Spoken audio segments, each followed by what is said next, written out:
Halo, selamat datang. Kali ini kita akan menyelami sebuah dunia yang sangat menarik. Dunia pengumpulan informasi digital. Bidang ini dikenal sebagai Open Source Intelligence atau disingkat OSINT. Anggap saja ini sebagai seni dan ilmu untuk menemukan rahasia yang sebenarnya tersembunyi di depan mata kita. Coba deh, Anda pikirkan sejenak. Mungkin cuma dari sebuah username, alamat email, atau bahkan satu foto liburan yang pernah Anda unggah. Nah, pertanyaan inilah yang jadi titik awal dari kisah detektif digital kita.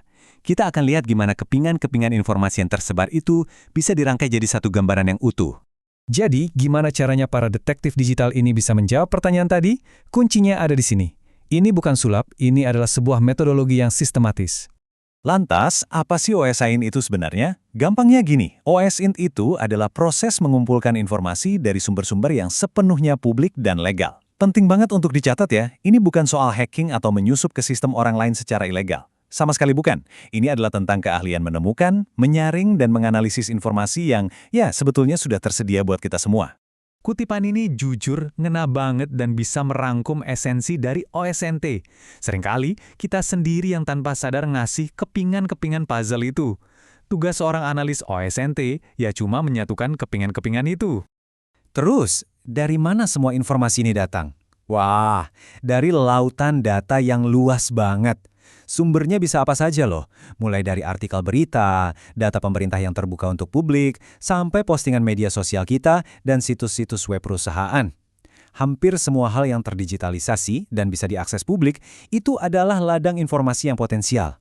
Oke, sekarang mari kita selami lebih dalam soal peralatan yang digunakan dan lihat bagaimana sebuah investigasi OSINT itu bekerja. Kita akan mulai dari pencarian sederhana yang kita semua tahu, lalu bergerak ke teknik yang jauh lebih kuat, dan akhirnya ke visualisasi data yang canggih. Alat pertama di gudang senjata kita adalah sesuatu yang kita pakai setiap hari, mesin pencari.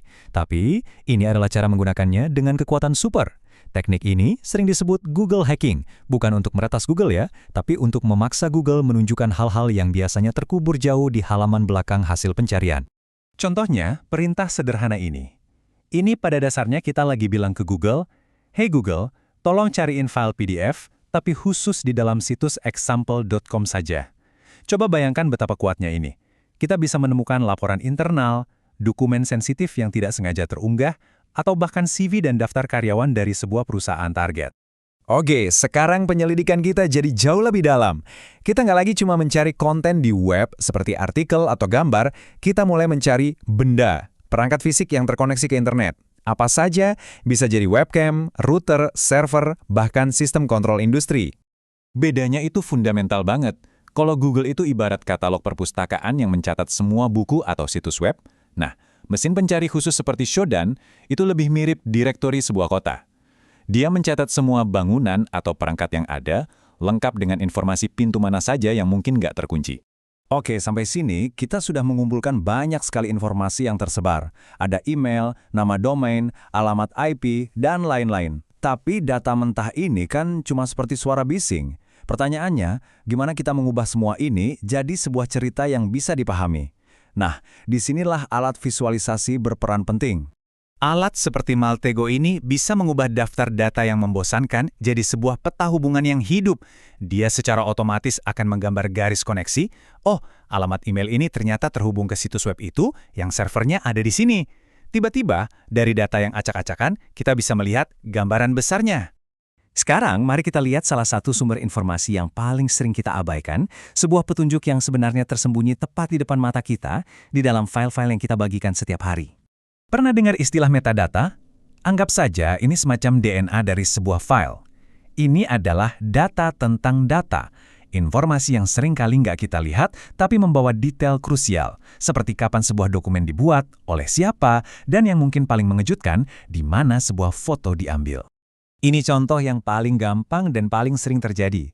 Saat Anda mengambil foto dengan ponsel, kemungkinan besar GPS ponsel Anda menyimpan data lokasi langsung di dalam file foto itu.